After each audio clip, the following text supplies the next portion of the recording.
The Dingers podcast is on the air.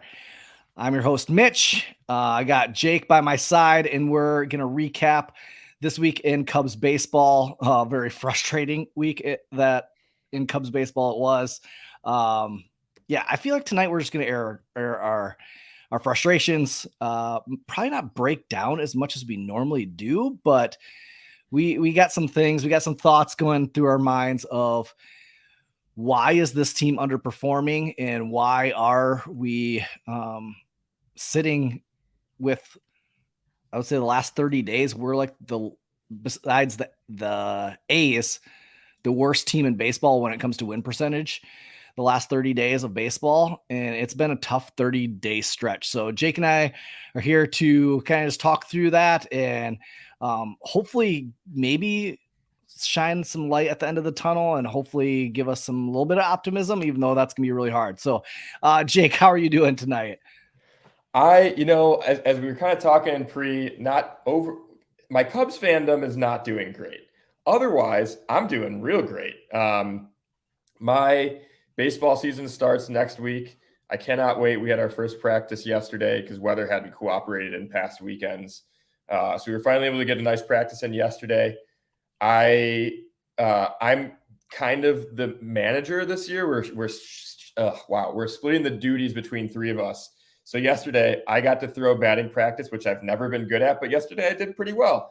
And then I've also never hit fungo to infield, and I did it yesterday and did pretty well. So surprised by myself, but it's got to be from hitting fungo from the way that I was gripping the bat. My thumb is bruised. I can't tell if it was from hitting or I did take a grounder off the hand, but I thought it hit me further up here. So my thumb, something, thanks to baseball, and the core, those obliques start to not hurt. It's a good hurt, right? That, you're moving your body. So Mitch, I'm glad that my baseball is around the corner because I've been pretty dissatisfied by Cubs baseball. Yeah, same. Like I've had my son's baseball, and we had a tournament last week. Getting into it, and I'm the coach of his 8U team, and I got a case of the yips. So talking about throwing batting practice, like in college, I was a grad assistant for a year. And like that's all I did. I can throw batting practice like fast, but throwing it to 8U and you have to like slow it down, and like I don't want to hit any of them. Like I got in my own head the last like 2 weeks, and I could not throw a strike. I'm like, I had to like get one of the parent helpers to come throw batting practice. I was like, I'm all over the place. I'm either gonna hurt a kid, like help me out. So I'm kind of struggling in that department, just like the Cubs are. So let's get into talking about the Cubs. Got swept by the Astros and then lost 2-3 in Philly to the Phillies. And man, I don't even know where to start because it's just let's start here. We are free and available wherever you can find our podcast. There we go. So Spotify, Apple Podcast, Google Podcast, go there. And also every Monday night we are live on YouTube. So go check out the On Tap Sports Network YouTube channel and check us out live. We're doing it live right now. So jump on the chat and shout us a message and air your frustrations with us tonight. But yeah, I don't even know where to start when talking about the Cubs specifically. Can I just kick it off with this kind of rant? Okay. Because I think this will lead it to the conversation the way that we want to take it. But so we typically keep things pretty clean here on the podcast, especially in the beginning of the show. But if you are listening with young ones, earmuffs or turn it off, you've been warned. And here I go. I am so fucking bored. I'm so unbelievably mind-numbingly bored by the Chicago Cubs. And it's not even I am, to my friends, especially my friends that like aren't baseball fans, they know, they're like, oh, Booj is a baseball fan. Like he's a not just Cubs fan, like diehard baseball fan. But because of the Cubs and how they are performing this year and the culmination of the last like 5 years, I am so bored. It's like I've spent all this time, we put in this energy to put together a podcast to follow this damn team, and it's like the same shit every year, man. Like I am not I'm not discounting the fact that we won in a majestic World Series in 2016. I mean, what a dream 2015 and 2016 were. The fact that they could not fucking figure out how to keep the team afloat in the how many years that we're going to be 7 years removed this November from the 2016 World Series. 7 years, and the team has just been floundering in what. From me, who's watched the team pretty closely, it just has felt like mediocrity. And then we sell off all the players that the fans love. And yes, I love the minor leagues. We've got some great guys on Cubs Twitter who cover the minor league. Like, we have interesting guys coming up, but that's not enough. That's not enough. That, like, you can watch minor league broadcasts, and we've got great broadcasters in the minor leagues, but it's about the major league product, and it has been so brutal to watch. And it's not like I'm not placing blame on any single guy or even the team this year. It's just been this like lack of sustained success that Theo preached he was going to bring to the Cubs when he first signed on as president of baseball operations. And it just is like, I don't even know what to do. Like, I invested in season tickets this offseason. Because of various factors, I've only been able to go to 3 games, and I think they've won one of them. And that was actually a game that wasn't one of my season tickets. I bought, my buddy Mike had the tickets for that game. It was K-Day. I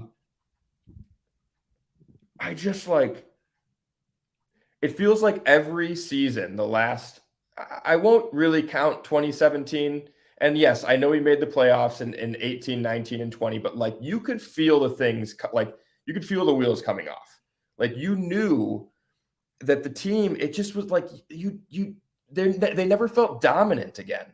And that's what I miss. Like, that's why it's difficult to watch. And then when you hit a stretch like we've hit in the last 30 days, where we're the second worst team by winning percentage in Major League Baseball, ahead of only the A's, who aren't even trying to field a team. Like, they're not even a team. What happened? Like, what is going on that you couldn't figure out how to keep one of those? Like, Rizzo should have been kept. In hindsight, Rizzo should have been kept.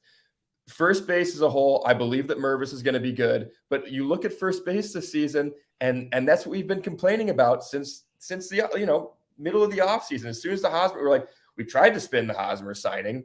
Of course, we saw how that worked. But I do think right now where we're at in Cubs fandom, I think even if we would have kept Rizzo and gave him a contract, there would be people out there complaining about Rizzo if he went through a stretch, like, because I don't know. I feel like, and you've kind of seen, like, there was a ton of optimism at the beginning, and even there for a while, it's like we can see the Nico Hoerner. There's some bright spots in this team that you're like, okay, we just got to get through these stretches.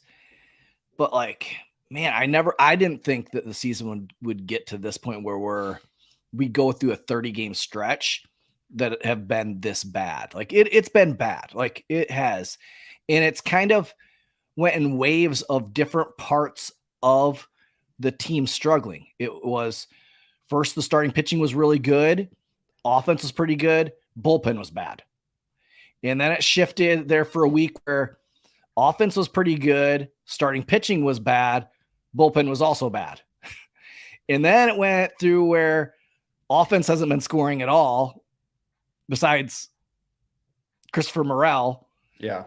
Starting pitching has been and bullpen has been Like, bullpen starting to figure out, there's been some bright spots, but like, it hasn't been where all three have clicked for a consistent period of time in the last 30 days. There for a little bit of stretch when you had a healthy Cody Bellinger, a healthy Nico Hoerner, you had just everybody there, the unit together, like we put it together. And so that's where we talked about from the very beginning of the season that to be able to be a 85 win team, we're going to have to win on all the little margins. We're going to have to win those 1-run games, which we haven't done.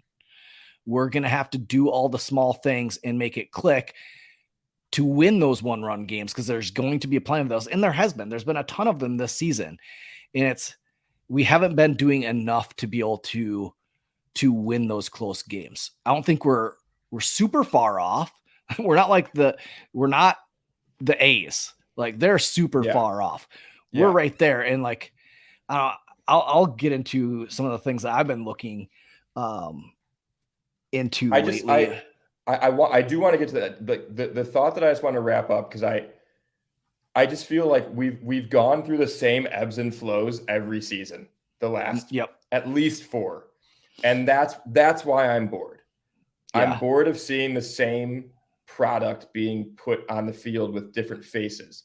And that's not to say, like you just said, there are pieces, like there are guys on this team who I expect to be contributors to a team that's going to make the playoffs. I mean, the top 4 guys on any given day, like or I guess I should say when the best 9 are playing, the top 4 guys in the lineup between Nico, Dansby, Hap, and Seiya, those guys are going to be contributors to a Cubs playoff team. I totally believe that. But then the bottom, and like you talked about the pitching, being, the rotation being on and the bullpen being off, or vice versa. It just feels like it's been a long time since everything's clicked at once. And again, bored for me is born out of frustration. And because like I can only let myself get so frustrated about a team that I have no control over. Like it's supposed to be an entertainment thing, right? Like that's professional sports. It's entertainment. So I don't let myself get super worked up, but today it just was like the frustration led to the boredom. And I was like, you know what? Like, I need to air it out, and thank God for having this podcast to be able to do it. But like you said, Mitch, like you put together some great stats that, that we can dive into to talk about why this team is boring right now. Yeah. Let's start with so I was looking up, big, huge thing lately is let's start with Nico Hoerner, offensively been absolute stud. Cody Bellinger, way overperforming what the league thought of him this offseason for us to even be able to get him, and just outperforming, I would say, what a lot of us expected. I mean, I wanted this Cody Bellinger, but he's outperforming what I expected Cody Bellinger to be. Dansby Swanson has been rock solid, cutting down on strikeouts. The power numbers will eventually come, but he's been rock solid. You have a lot of guys in the offense, and then you have Morel joining in, absolutely just mashing. But you have a lot of guys who are, I would say, overperforming offensively. But then you look at these numbers, they are dead last in runners left on base. They're averaging 7.61 runners left on base per game. And then you look at runners left in scoring position. They're third to last, 3.76 runs left in scoring position per game. And I think I posed this on Twitter last Monday of like, you look at this lineup, and the thing that it's missing is a big run producer. A guy that, like, a solid DH. Like, I think like Nelson Cruz back in the day, like he was just a rock solid guy in any lineup that just drove in runs, like a Miguel Cabrera that could just drive in runs, like a later in career Miguel Cabrera. That's all he did, was just high RBI guys that come up clutch. And you look at, like, I think Bleacher Nation put out a great article on the two whys, like the two struggles this year with the Cubs. And one was like the clutch stat of like, this team isn't like they can't produce when scoring opportunities are there, or they can't do the baseball play of moving a runner over and just taking a good at bat. You see way too many strikeouts or pop-ups, and it's just not doing the small things of what you're taught all through high school to do, of like, hey, give yourself up, drive the ball in the air to driving a runner from third, hit the ball to the opposite field to move a run or from second base to third. Like those things that you just come second nature a lot of times that they're just not doing. Like, I don't know if they're pressing. I don't know. I wouldn't say pressing, because I think that's overused a lot of times, because I think it's Major League Baseball. They're going to feel pressure every time they come up to bat. Like, it's just, but like they aren't right now doing what they need to do to be able to win these games. And it's losing those things in the margins that's costing them a lot of wins. And so I looked up, and Bleacher Nation had this post on there with this stat. So 2023 base runs, it's on Fangraphs. So here you look at the actual standings. So Brewers 25-21, which you look at this division, it's wide open, folks. Like 25-21 is leading the division right now. We have Brewers, Pirates, Cardinals, Cubs with a record of 20-25. But if you go over here to the base run stat, which what base runs is, I'm just going to read what they have it as their definition. Base runs is a formula designed to estimate how many runs a team would be expected to score or allow given their underlying offense or defensive performance. In other words, base runs is a context-neutral run estimator used to evaluate teams. The output of base runs is an expected run total, which we present on the site as per game basis. So what it does is it projects how many runs they're going to score and what your record should be based on these stats. And they kind of have a formula that uses hits based on balls, hit by pitches, and home runs, innings pitched. Like they have this formula that they work out to be able to project how many runs they should have. Or is it just bad luck? And so when you look over here and you click on this little stat here, the Cubs should be 28-18 based on the base runs of, here they are getting guys in scoring position, opportunity to score, and the Cubs aren't scoring them. But if they were to get base hits in those situations and driving those runs, the base run differential would then put them at that record. I don't know if I explained that clearly enough, but like it shows that there's opportunity where if we were 28-18, this conversation in this podcast would have a way different feel, a way different vibe. Oh yeah. Yeah. And it's that, like, it's those 1-run games, or even like our run differential. I can't even remember what our run differential is right now. We're 21 plus 21 right now. And that was after being like minus 37 in the last road trip or something. Yeah. We're plus 21. That's the best in the division. The Reds are minus 43. Brewers are minus 2. So here, I wonder how many 1-run games we've lost. 1, 2, 10. I think it's 10. 10. That's I think we're 2-10 in 1-run games. I mean, that's like that. That's what goes to show. I mean, like what you're talking about, the base runs, like it's the same thing. Like it goes to people. I don't know. I've been made fun of on Twitter and on this podcast by Jeff for being a numbers guy, being a numbers nerd. And I think it's the reason why I take to those numbers, and I would like the numbers that you just went over, like are in a perfect example of the underlying numbers. And I'm glad that and I'm not surprised that we have a way to deduce like team-wide underlying numbers when it comes to the record, and like the projected record. And then, of course, we have underlying numbers for like how individual players should be playing.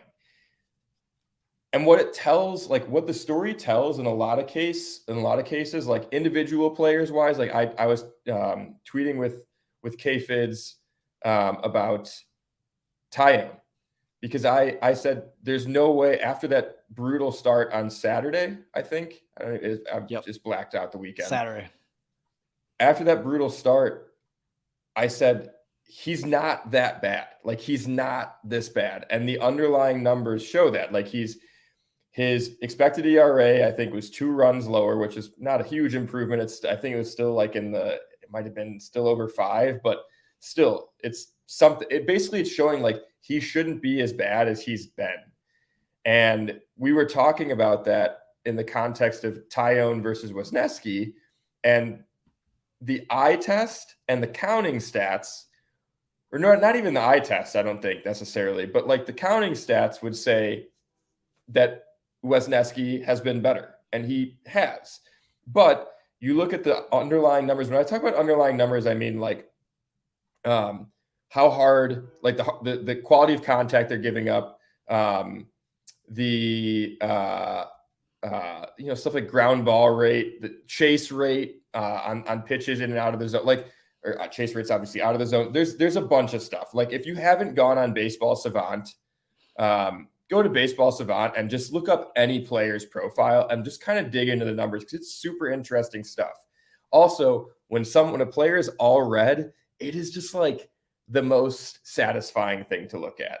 And that's kind of the problem with the Cubs right now, is like we don't really have that player like you were talking about, like the run producer.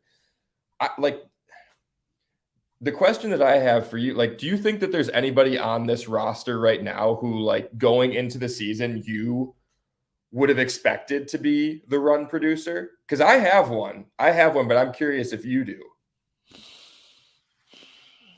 I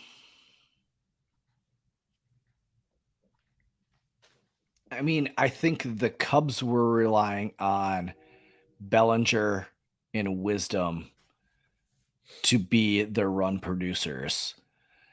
The one that probably is the best run producer is Ian Happ, of like being able to, because he's cut his strikeout numbers down, could be that. I mean, he sits 3-4. The other one would be Seiya. Like Seiya needs to be the man. Yeah. And he's gotten hot lately, yes. But he went through a stretch. Where was it in their schedule? It was before the Astros series. The Twins and Cardinals, that stretch for Seiya, he came up quite a few times. Even go back to like the Marlins series. He came up quite a few times with runners in scoring position and would hit the ball hard and just couldn't find a hole, or he would hit it right to the outfielder. Like he ran through a stretch where he came up a ton of times with guys in scoring position and didn't come through. Now, that's who I would say would be who the Cubs are counting on for being the run producer. Yeah, I expected it to be Seiya, and I still expect it to be him. Like you said, he's been hot lately. Again, going back to the Baseball Savant page, like they have rolling windows of expected weighted on base average. And I typically look at the past 50 plate appearances, because that shows you which way the player is trending most recently. And Seiya is trending upward. So he's expected to have a higher weighted on base average. So he's going to, like, inherently, he's going to be producing more. He's hitting the ball really hard. His strikeout rate is 25%, but he's also walking more than he did last year at 11%. So he's got a double-digit walk rate. And like we've talked about on here before, he didn't have a spring training. So he had to go through the growing pains in the early season. But I want to look at something really quick. In May, he's batting 313, 400, 578.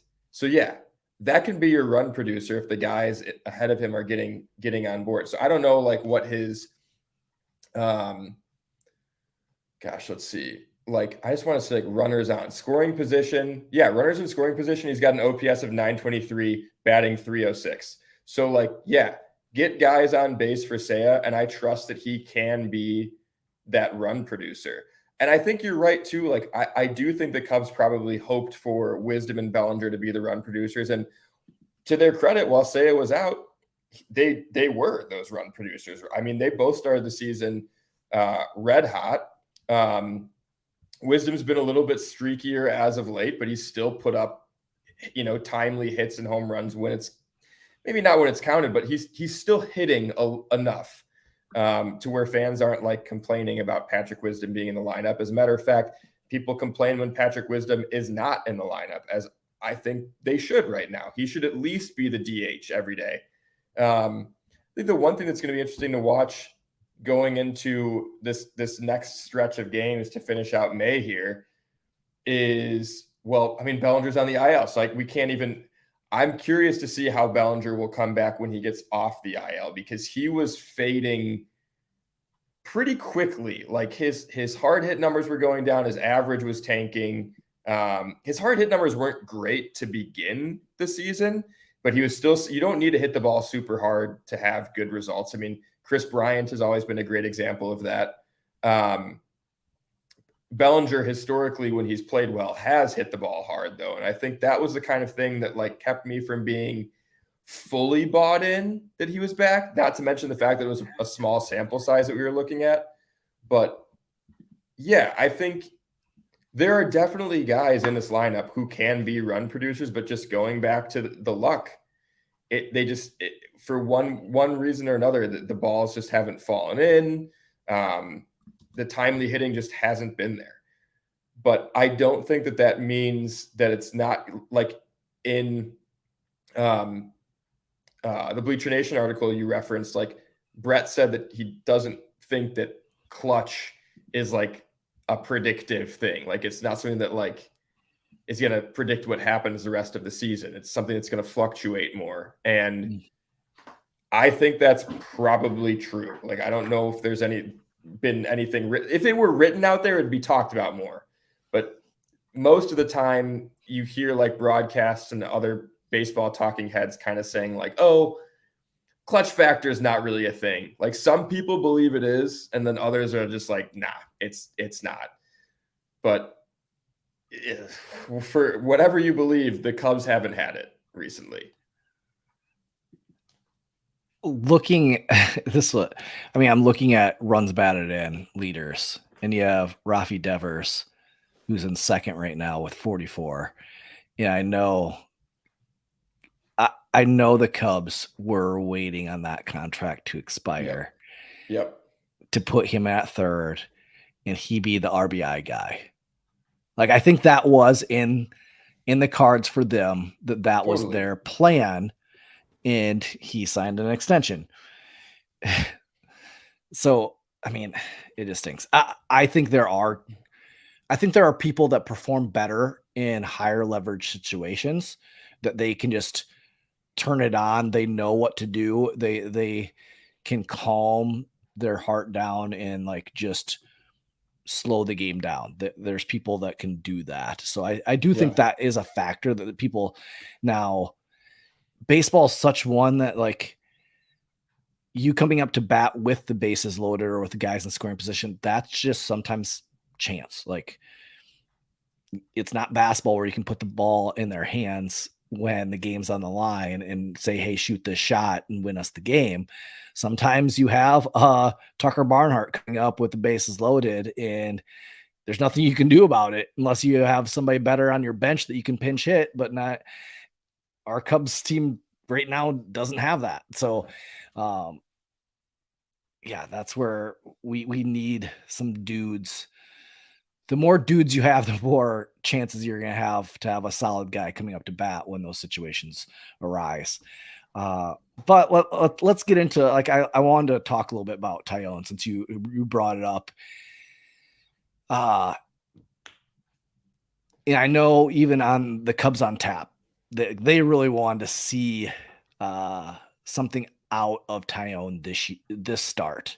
They want to see something different. And he's really fell victim to the first inning. The last two starts, Yep. Houston gave up 4 runs. The start gave up 6 runs in the first inning.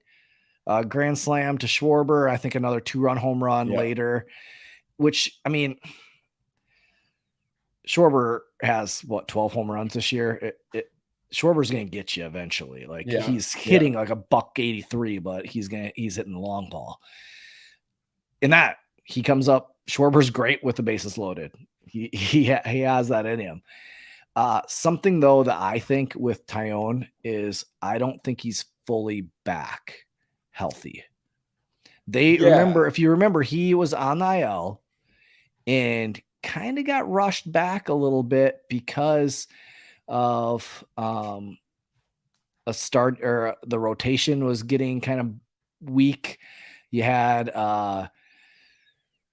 Javier Assad pitch a couple long games, or long extended from Wisniewski, and the bullpen was being overtaxed and used. And so Jameson Tyone got brought back really without any, I know he threw a bullpen once or twice, but it wasn't more than like 1 or 2 innings bullpen. And then they throw him back in and he's expected to start. Like, I don't think he's fully back. And I hate that the Cubs are doing that, because you saw how much it affected, like, Chris Bryant's back a couple of years ago when they rushed him back from injury, and he never was quite right the rest of the season. You never really heard anything about it until a year or two later. It's like, I hope they're not doing that to Tyone. Like, he has a career where you can expect who he is. Like, and he right now, I mean, he's getting the long ball is getting him, but people aren't hitting him super hard. Go back to like the Houston series, or that start, he just kind of got slapped around a little bit, not really anything hard hit. So like you said, like the numbers on Tyone look a lot better than what results he's getting. And so I'm a little bit more optimistic that I think Tyone is going to be all right. I'm not really concerned when I talked about earlier of like the bad parts of our team kind of cycling through. Like, I think the starting rotation is going to be all right. I think I do too. Steele's still going to be solid. Stroman's solid. You have the professor coming back. I think that's going to stabilize a little bit, just to have some veteran leadership and to go out there. Yeah, you might give up a 1 or 2 big innings, but like, he's going to be one that he's going to eat up innings and give you a solid start. Tyone in there, I'm feeling all right with our starting pitching. I agree. To talk about the injury thing, like, I was talking, someone else responded to my tweet about Tyone's like luck or lack thereof, bad luck, I should say. And they said the same thing that you did. They were speculating that he was brought back from the IL too soon. And it's been 4 starts back now. So at that point, like, you would expect that if there were still something lingering, especially for a pitcher with his injury history, you would expect that he'd be put back on the IL. Because it's not like we don't have Javier Assad, or if you want to, do the Caleb Killian experiment again, like, you do have guys that could come in and fill that spot while he gets back on track health-wise. So I don't know. At the same time, though, like, guys play through injuries all the time. Like, there are injuries that we don't know about that guys are playing through in every professional sport, right? I don't know. I mean, it just is, like you said, I do. Well, before I get, what are your expectations for Hendricks? Like, if you were to look at Hendricks, like, what is an ERA that you think is a fair expectation for Hendricks coming back? I wouldn't even say like our ERA. My expectation is him to be the 5th starter. So more of a soft factor than a. Yeah, I'm not expecting him to be the number 2, number 1 Kyle Hendricks. I'm expecting him to come in and just be the 5th guy. Like the 5th guy, you're just expecting to eat innings and give you a solid start and keep us in the game. Not be dominant like a Stroman and like a Steele. It's just go out there, pitch, maybe give up 3, 4, and hopefully keep us in the game so that we can maybe win a 1-run game that we haven't been able to do. Like that's what I'm not expecting him to be can guys but like maybe not a professor, but like a high school teacher. Kyle Hendricks. Like a high school like AP teacher. Yeah. There you go. Okay. Yeah, I mean, you know what, I want to pull up his recent seasons to kind of give a baseline of expectations, because my initial thought is like if he could come back and eat innings and give us like a 4.25 ERA, I'd be happy with that. And yeah, so when in the games that he did play the last 2 seasons, his ERA 4.8 and 4.77. So pretty consistent there. But then in 2020, 2.88. So he's not going to do that. But I am hopeful that he's going to be able to get back to limiting hard contact like he used to, like we expect. I think it'll be interesting to see if the shift rules hurt him at all, being a ground ball pitcher. But then again, like you've heard our starters praise Nico and Dansby up the middle and the work that they do to, help limit the batting average on balls in play. So, yeah, I think the ideal, like the best case scenario, is that he comes back and gives you like number 3 starter stuff. But yeah, if he can come in and be like a serviceable number 5, I'll be very happy with that. Just from a fandom perspective though, like the only current Cub, and this is even before like the trade sell-off, the only current Cub jersey that I have is Kyle Hendricks. And he's been my favorite player, like basically since he got called up. So I just want to see him pitching for the Cubs again and just get like enough success. Like to where it doesn't hurt to watch, like I don't want that, especially if like this is the last season we get to see him in a Cubs uniform. Like I want to see him go out on a high note. So yeah, I mean, is he lined up? Like, is he lined up to make his next start in Chicago or with the Cubs, I should say? He pitched May 20th. So that would put him 20th. So that'd be Wednesday night. Oh, 1, 2, 3, 4, 5. No, Thursday night. Do we have? Okay, let's see. This is great podcasting here. Look at Cubs probable starters. In that one, he spun 6 innings of 1-run ball for the win. And you had him in Wisniewski went in his first start down in AAA, pitched lights out, 5 innings, 0 hits, 0 runs, 5 Ks, and 4 base on balls. And again, the base on balls, that's what is going to hurt Wisniewski. He needs to cut those down.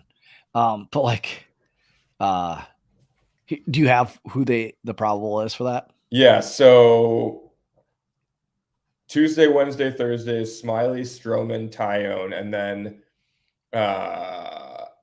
TBD on Friday and Saturday. So versus the Reds. Yes. Okay. And the Reds starters for Friday and Saturday are listed. So I only say that to note that I mean, one extra day for Hendricks, like travel, we're going to start on the 26th. I mean, Because I mean, breaking news. We're breaking it here live. Hendricks is pitching on Friday, 1:20 against the Reds. Get ready. Looking at I'm looking at Alex Cohen's Twitter right now. Yeah. And like you're seeing Ben Brown. Like that's a dude that I'm super excited about. Same. He's one that like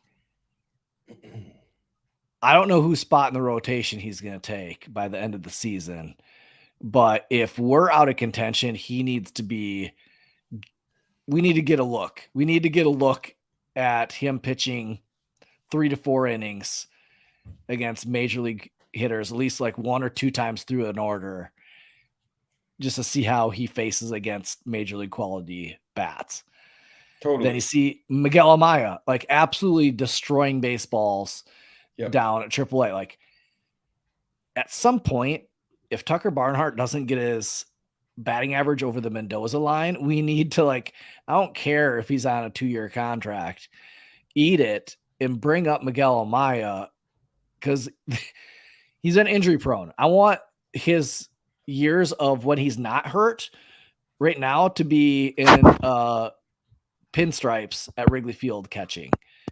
You're seeing that you're just I want to see those guys up and playing with the Cubs. I think that is I'm out. I don't know if I'm at that point where I'm just ready to give up on this year, but I want to start kind of like what you've said. We need to start playing for the future, and it's get these guys up now.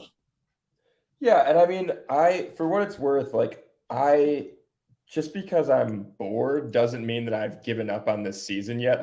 I do still, only because the Central is so shitty, I do still think that the Cubs have the pieces to make something happen. And it could be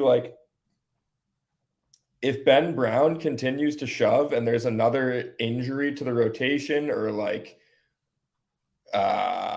they put themselves in I don't see this happening, but they put themselves in a situation where it makes sense to sell off an arm in the rotation at the deadline. I kind of doubt that happens, but whatever the circumstance is, I think Ben Brown gets into the rotation one way or another. At the very least, he's gonna see bullpen innings, and I hope it's for meaningful baseball. It's been, I think I talked about this last week, it's been really hit or miss for rookies on both sides of the ball I'm saying across MLB this year.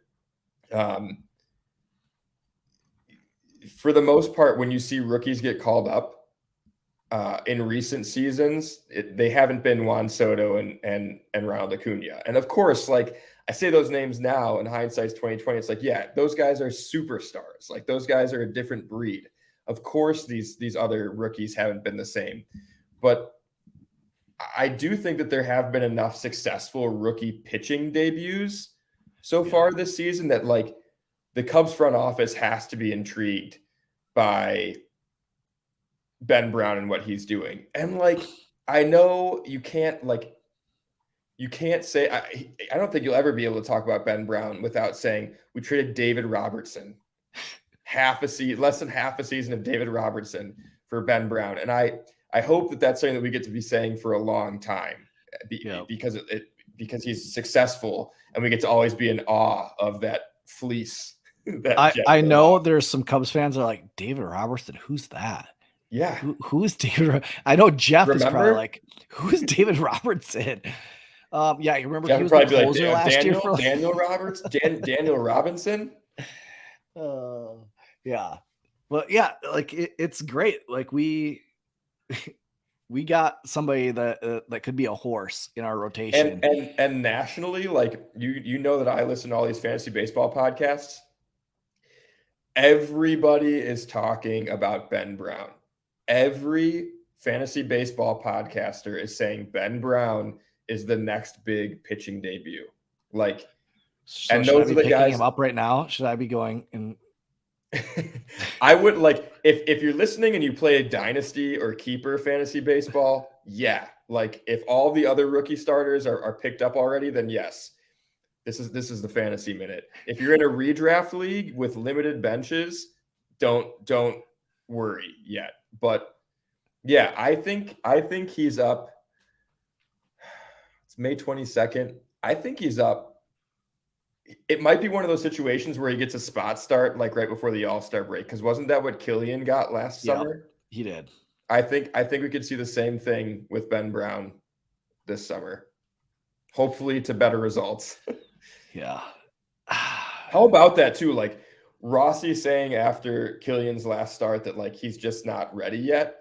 Are you still in on Caleb Killian? Like, do you still think there's something there? If you just kind of like if whatever he offers is icing, like any success is just what are your thoughts there? I would need to see a long stretch at AAA of him limiting his walks to like one a game. Like that, like he hasn't, when he's been up, he hasn't gotten hit super hard. It's been like one inning where he walks or two guys, or he sets himself up for failure in that inning. Yeah. And so like, it's not like I'm way out. He has some amazing stuff. It's just his walk rate is so high, and he can't, his control, like which is the exact opposite of what he was when the Cubs got him. He was a control artist. Like, I don't know if anybody talked about him this way, but like I pictured him as like a Shane Bieber type prospect who like isn't going to blow you away, has decent stuff, but like he can paint the corners. And whatever happened when he came over to the Cubs, and in the first season when we traded for him in 21, I think his success continued. I think there maybe was a little bit of a falter in like his first two starts at Iowa or Tennessee, wherever he started. And then he picked it back up. And then to start 2021, he looked good.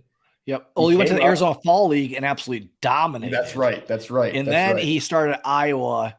We even had him on our podcast early that year when he first was with Iowa. And I remember him even in that interview talking like,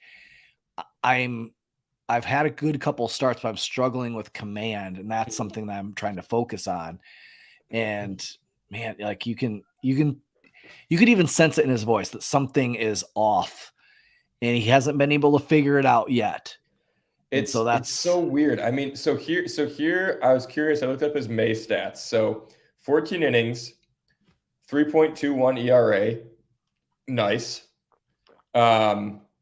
13 strikeouts in 14 innings. I'll take it. Like, I don't expect him to be like a super high K number guy. I think if he reaches his ceiling, he could be like, let's say like a 9.5, 9.75 K per nine. Like, I'd be happy with that. Five walks and hit batters, 5 hit batsmen. So he 10 free bags in 14 innings.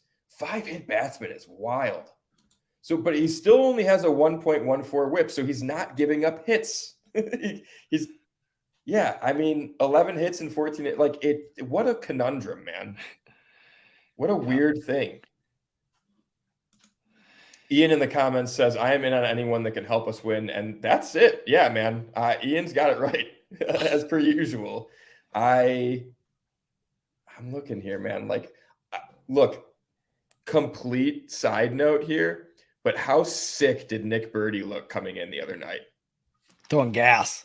He threw a pitch, what was it, 101.6, which was the fastest pitch by a Cubs pitcher since 2016 Game 7, Aroldis Chapman.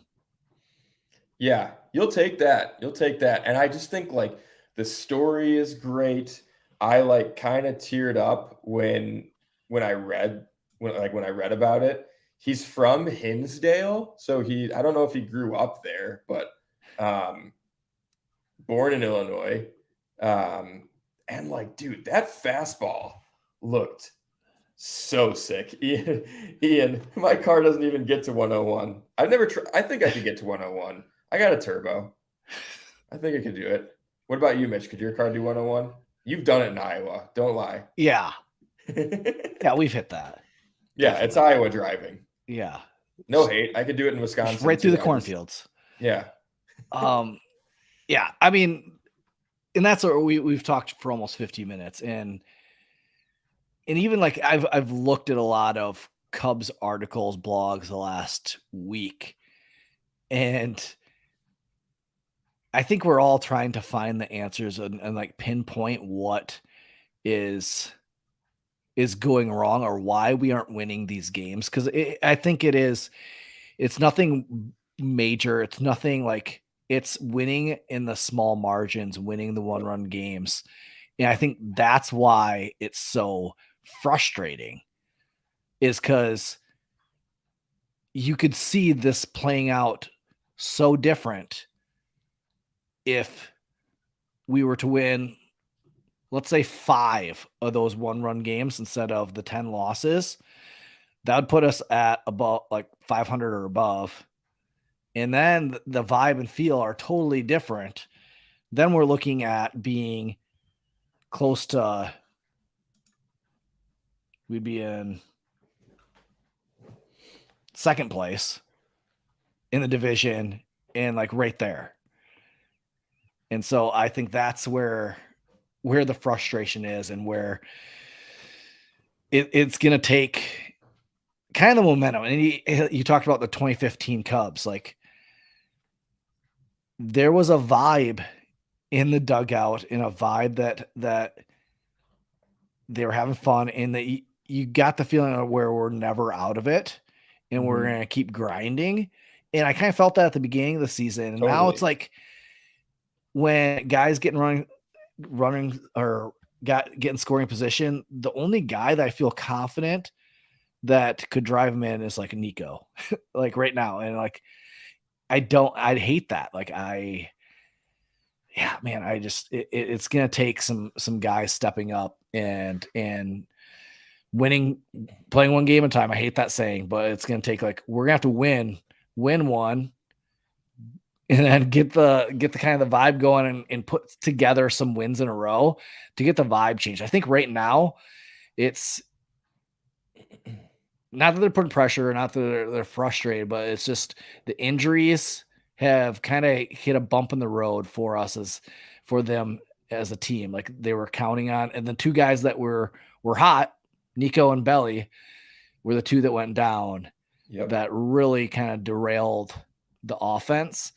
And then put that together with some struggling pitching performances, which you're going to have, that kind of got us to where we are in the last 30 days. So like I said, like, I think I tweeted this out. It's going to have to turn the page, and they're going to have to put together a stretch where they win some games. The thing is, you look at this schedule and you're running into a pretty hot Met team. The Mets have kind of turned it around. They were kind of like the Cardinals 30 days ago or 15 days ago. A lot of people were counting them out, and now they've gotten hot with the Cardinals. We have the Cardinals, or we have the Mets, we have the Reds, and we have the Rays coming up to finish out May. And we're going to have to put together a pretty good stretch here. And like you said, that you have season tickets, and I have an opportunity to go to the game on Memorial Day. And I was like, okay, I have tickets, I could go, but I'm trying to, like, do I want to? Like, I'm like questioning, and that kind of sucks. Like, just because where we're at as a team, it's frustrating to watch. Like, do I want to drive all the way to Chicago just to, like, watch them lose and be frustrated? Like, I can be frustrated from the comfort of my own home. I don't need to be frustrated paying $12 for a beer. I could get like a $1 beer here in Iowa. Yeah. So I don't know. Or you could get Toppling Goliath. There you go. So, do you have anything else? I feel like we've covered a lot and kind of just got our first. Yeah, more than I thought that we'd get to.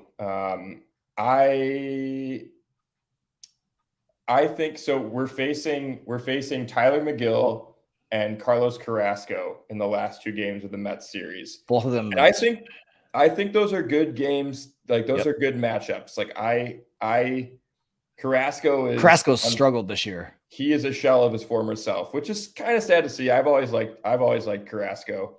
But Hey, age always wins. Time always wins, whatever it is. Time's undefeated. I don't know. And then we got the Reds for the weekend series. Let's rattle off 5 in a row.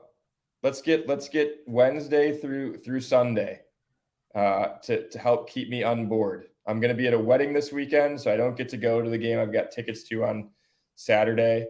But I think I'm going to the Thursday night game.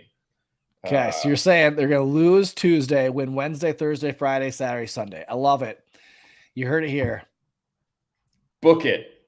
Call up whatever stupid bet service you use. There you go. Sorry, I call it stupid. I'm not into it. Well, that does it for episode 120 of the Dingers podcast. Thanks for listening, and go Cubs.